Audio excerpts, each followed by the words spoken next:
Oke, selamat siang semuanya. Kembali lagi, sebenarnya bukan kembali lagi. Eh, Selamat datang di mata pelajaran Teknik Animasi Tiga Dimensi.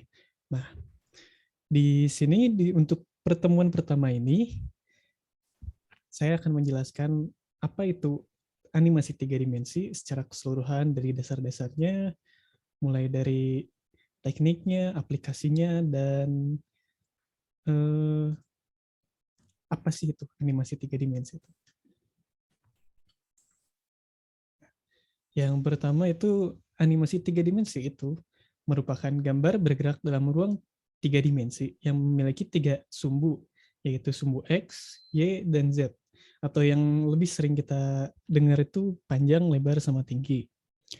Biasanya itu output dari animasi tiga dimensi itu kadang bisa berbentuk video, tapi bisa juga kita membuatnya dengan GIF yang biasanya tuh frame-nya tuh ada 24 frame per second atau lebih. Nah, konsep dari animasi tiga dimensi itu memiliki bentuk, volume, dan ruang. Terus pemodelan animasi tiga dimensi itu biasanya dibagi menjadi dua jenis, yaitu ada hard surface sama organic.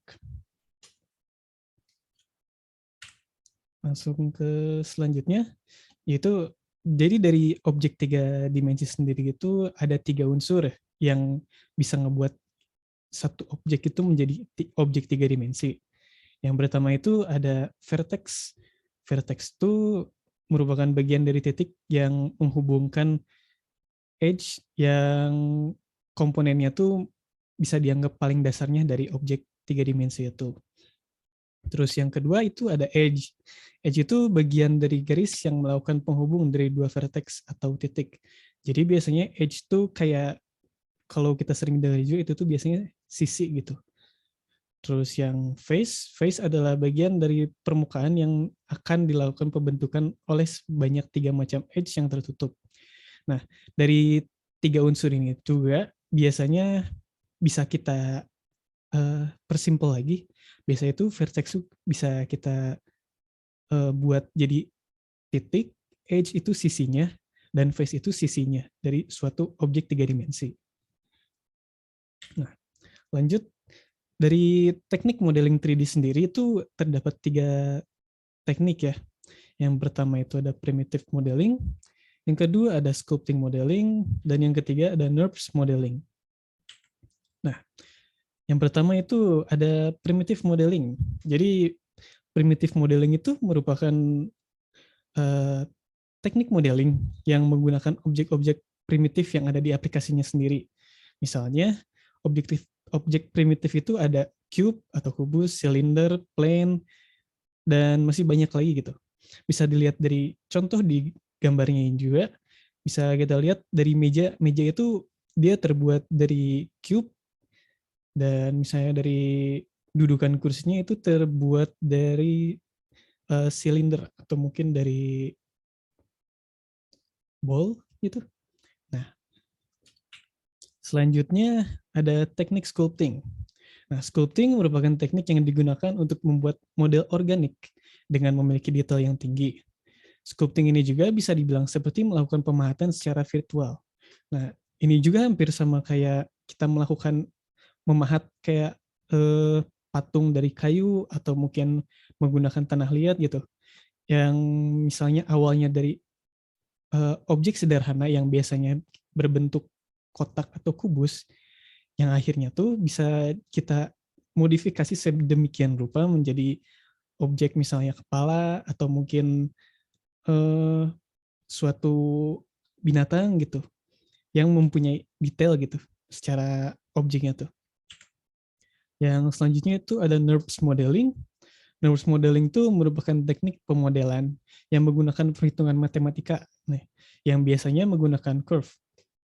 NURBS modeling juga biasanya merupakan modeling yang memanfaatkan curve untuk membuat suatu bidang. Biasanya itu curve NURBS modeling itu biasanya digunakan dalam pembuatan objek-objek yang industrial seperti misalnya mobil atau misalnya mesin-mesin mesin-mesin yang ada di pabrik-pabrik gitu. Nah, selanjutnya itu ada aplikasi pemodelan 3D. Ya, dari banyak aplikasi yang tersedia gitu ya.